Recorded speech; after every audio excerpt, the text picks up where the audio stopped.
Hey, welcome to part 2 of the 3-stroke Ruff. But if you expand it, we saw in part 1, it becomes single stroke 3. And that's what we have here. I made it look like a single stroke 3, right, left, right. There's 3 strokes, single strokes, right, left, or left, left. And of course, the 3-stroke Ruff is you're just pulling these in really close to the principal stroke. And you're just doing that by treating these as grace notes, which set up the principal stroke. And so they just go like this, and they're written something like this. So you have this little flourish, they call it. I think of it as embellishment. You're embellishing the main stroke. Whatever this stroke is, it could be a quarter note, it could be an eighth note, it could be a 16th note. And whatever these are, they're smaller and closer variously. They have no time value, so they can be farther away or closer to this note value, whatever that note value is. So I'm going to get rid of that for right now so you don't confuse. And one of the things you can do, I find this is better than those other things. One of the things I notice in my chart here is you could train yourself. You could train yourself by thinking of this as a train beat. So what train beat sounds like tuka chika tuka chaka tuka cha, and it's used in bluegrass and country. So that's a really great way. And I'm going to treat this as 1 E and. So you're going to put a bass drum here, boom cha, boom cha. So you have this boom cha sound, boom cha. And you can fill in the or not. So I'm going to put a parentheses around that. The train beat usually has the whole thing. Locomotion, locomotion, locomo is where the accent is. Locomotion, locomotion, locomotion. Alligator, alligator, crocodile. Well, the crocodile doesn't work. So you're going to fill in with a left hand here or a right hand here. And that is a train beat. But you can cut it off short. Now it likes to repeat itself, doesn't it? Right, left, right, left, right, left. It likes to repeat itself. But how do I go from this one over to this one? Well, if you don't have anything here, you have plenty of space to go over to here. But if you come out and you fill this up, right? You fill that in, it's going to be hard to go over to here. So the rule is when I want to go from here over to here, I just stop short. I don't play this. Okay, let me show you what I mean. 1 E and a, 2 E and a. I'm on the right side. 1 E and a. So I'm going to walk. So I point. This is a tap stroke that goes up. So I'm going to point down so I don't accidentally play this too loud. That's my trick on playing. I point into my bass drum. 1 E and a. I point into my hi-hat. I point into my feet. So this is how I get that inverted double we talked about. 1 E and a, 2 E and, 1 E and a, 2 E and a, E and a, 1 E. Now, I could take that and out and just go 1 E and a, 2. Now that's the number. That's the bass, where the bass drum or the feet go. 1 E and a, 2 E and a, 2 E and a. So I hear this little tiny tap on my feet.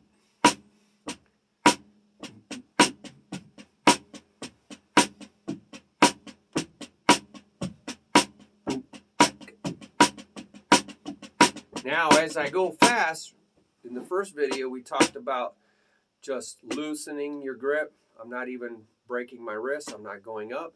I'm not doing this anymore. I'm just going loose, grab, loose, grab. So there's a whole video on